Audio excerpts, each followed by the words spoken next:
Hello there.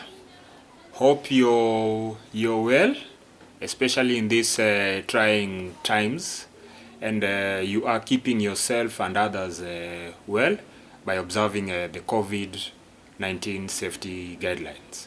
For me, you can bet I am. My name is Allan George Otieno, a 13 plus year finance professional. Looking at your organization and the vision that it envisages, I believe it offers me a great opportunity and myriad challenges to enable me to use my professional and educational background and be part of a team that seeks to deliver a basic human need, which is health, especially in Africa. And in addition to that, also challenge and the entrepreneur in me and help me develop the same even further. My experience spans the industries of oil and gas, fast-moving consumer goods, logistics, renewable energy, consulting, advisory, and fashion. My current and previous roles have greatly enabled me to develop my problem-solving skills, conflict resolution, business process re-engineering, relationship building, project management, and financial modeling. Beyond the office, I love basketball. I love taking long walks to wind down, and cycling. And I'm also an avid armchair football fan, and hope to make it one day in the technical bench of a professional football team. My most transformational crucible moments stems from a sporting event whereby I was an assistant captain in the losing team 20 years ago, the district basketball's finals. Reflecting on the events of that particular day, in hindsight, I feel I had what it takes to either get a better outcome or a totally different outcome than what we did. Reason I'm saying this is because in the first half of that particular final, our coach insisted on an overly cautious approach, which in my thinking then I wasn't in agreement with, but I was not able to raise as an alternative suggestion. And also when we started the match and things were going so badly for us, I didn't have it in me to offer different leadership on the court. As a result of that, we had a very huge gap by the end of the first half, and I feel this is where we lost the match, as when we tried clawing back in the second half, the gap was just too huge to get a satisfactory result. The what if from that day has always been with me, and how it has changed my life, perspective, approach, and meaning is that it has had the impact of making me become more deliberately decisive, reflective, and trying to match my decision making to end results expected, and always and constantly reevaluating myself and my position to see how badly off I'm veered the course. The result of that has been that what I've seen over time is it helps me over time to arrest unfavorable decisions much earlier and lessen the impact of bad outcomes.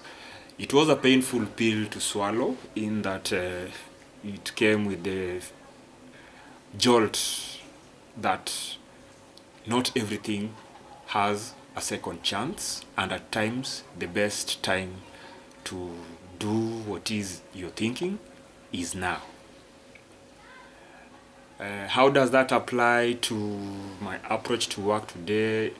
Is that I'm always constantly endeavoring to give my best, continually trying to learn and better myself and take calculated risks. As what I've noticed over time is the guarantees we hold on to at times in the beginning are overtaken with time, and so you have to be decisive.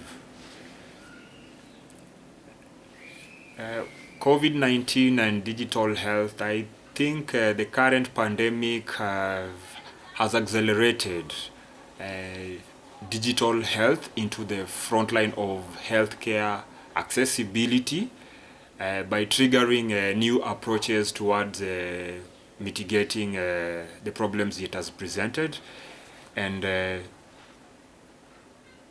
made people to adopt more of the interventions that had been earlier identified but were not being put into use.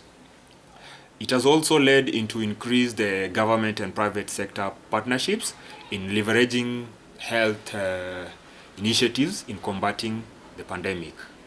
As resources towards shoring up digital health in fighting the outbreak increase, other interventions outside COVID-19 will become more effective as more non-human interaction towards delivering healthcare are exploited. Opportunities to innovate around patient-centric digital interventions and clinical partner delivery, I believe, center around reduction of outbreak impacts, reduction of the response time in attending to the same, and increase in penetration of digital health. This, I believe, will be achieved by measures like platforms and devices that can be incorporated into the day-to-day activities of day-to-day lives of individuals to gather data on health information about them on a real-time basis, and this will go to a large extent in increasing the reach and deepen the content of information that is gathered. In addition, another opportunity lies in construction of a big data architecture that supports integration and communication between the varied systems that are there, be it in the health sector, be it patient information, be it fintech systems, to help in deepening of information about individuals. I also believe more utilization of artificial intelligence and automation of processes, especially in diagnostics and treatment delivery, will to cut on human-to-human interaction will go a long way in improving provision of healthcare. Currently, there have been a lot of case studies from the different parts of the world, and I believe going through those case studies and picking the best practices and consolidating them into either a rule book or a guide will also go a long way in improving the information knowledge, and if the same is shared. Another opportunity, I believe, is in monetization of the digital health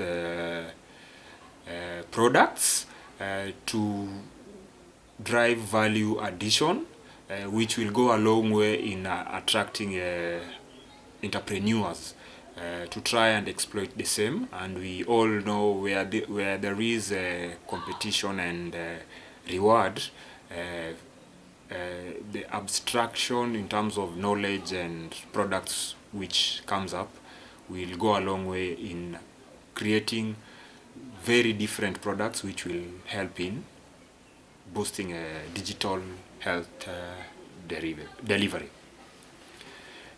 With that, I come to the end of my presentation. If you have any questions, comments, please leave them in the comment section. I'll revert the soonest possible. I wish you well, and maintain social distance and stay safe. Adios.